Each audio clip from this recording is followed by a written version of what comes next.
Hi everybody, this is Peggy for Versus Rubber Stamps, and today I want to show you how you can do some altered artwork with Peerless Watercolors and some other things that we can do to make this look really cool.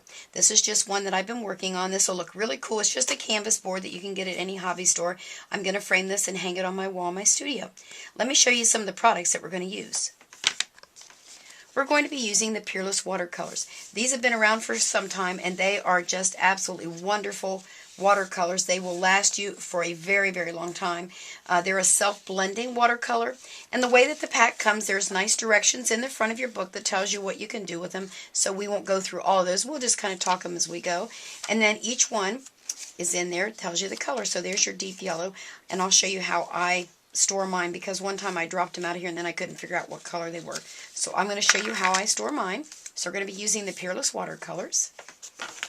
And then we're going to also use some really nice watercolor brushes. These are actually called Aqua Flow, and these you fill up with water. I just use regular tap water. There's no specialty to that. And what I like about these brushes, when you buy the set, you get 3 different tips on them. So actually, I'm going to be using this one quite a lot because I'm going to be doing a large background. So I'm going to use the fatter tip on that. We'll show you how to use that.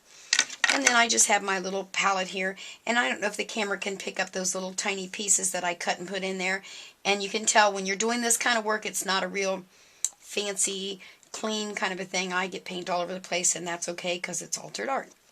The other thing we're going to be using is something you may have in your kitchen, and if not, we're going to use a little bit of kosher salt. It's real coarse salt.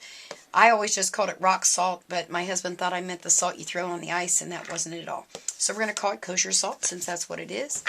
I'm going to use Stays On ink because I want to stamp. I'll bring this back in to show you. When I stamp on the canvas, because this is for every surface, it says right there on the top, it works perfectly on this canvas, so we're going to use that. And for my one project I'm going to show you, I'm going to use this, one of my favorite Tim Holtz stamps. It's from Stampers Anonymous. I just love that old car, so I thought I might do something like that and maybe make a Father's Day thing for Steve. All right, well, you know what? Let me clear things off here, and we'll show you how to do this.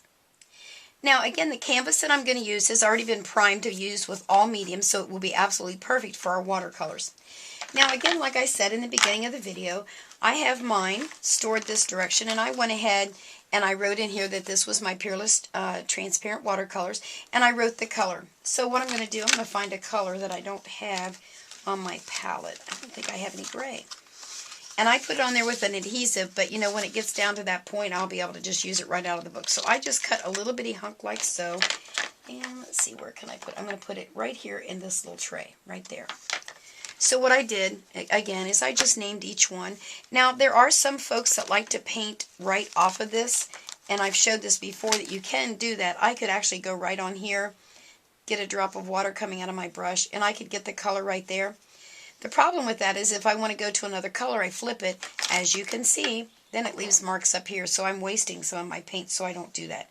And you know me, I don't waste anything, so let me go ahead and use this. I'll set it off to the side. For this particular project, I'm just putting color everywhere. Now, the more water I add, the more, what's the word I want to use? It'll make the color lighter. So in this particular one, I didn't add a lot of water, but I can go back in. What's nice, you just squeeze your little brush, add a little more water, a couple drops, and then I can even make a lighter yellow, so you can do that. Now, you're probably wondering, what is she going to do with that rock salt? Well, here's what I'm going to do. I'm going to bring some in, just pour it in my hand. What this is going to do is to add little spots wherever the salt lies. So I just kind of pour it and let it do its little magic wherever you want. And yes, I do put it on there before I paint because I don't get too excited about my paintbrushes. I use this for everything.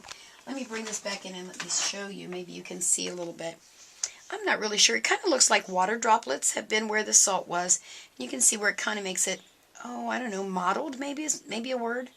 But it gives you these little, and I really am into texture and layering, so I really liked that added effect that it gave. Let's go in here and we'll get some other colors. I'll pull my...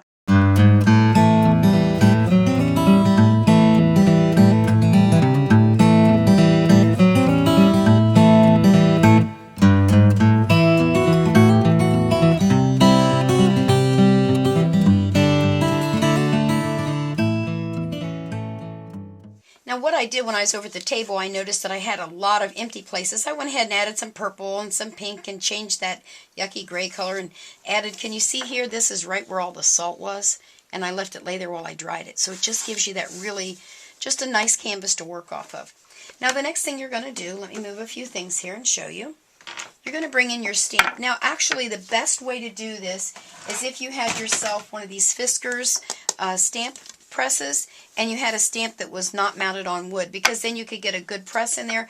But I hate to take mine off of the wood because I did that years back and then I couldn't remember who made the stamp and oh, it was a mess. So I quit doing that. But I'm going to see how this one does. And because it's an altered art project, I really don't worry about it being perfect, because altered art just means that it's not really perfect, or at least in Peggy's book. So I'm going to stamp this up real good. Now remember, when I go to clean this stamp, I will use the Stays On ink remover. Not just any ink remover will work. You have to have the Stays On one to make sure that you get your stamp clean.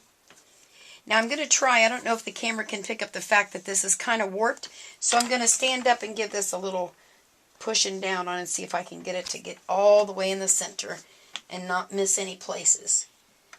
That's one of the hazards of working on a canvas, is that sometimes it's not always flat.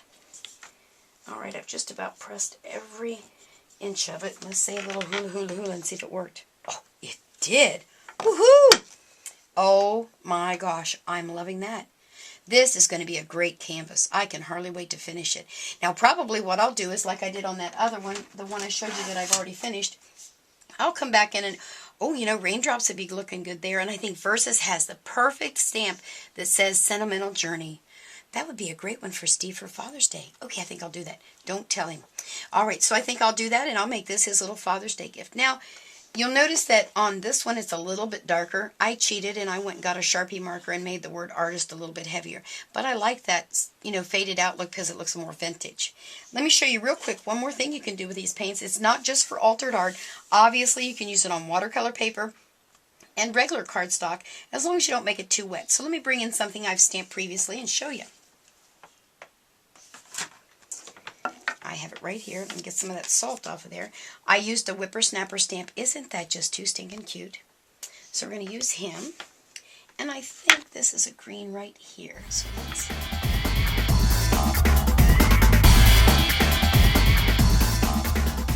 So there you go. So I'll have to finish this up. I've got a lot of kids' birthdays this month, so this will make a great one for the boys.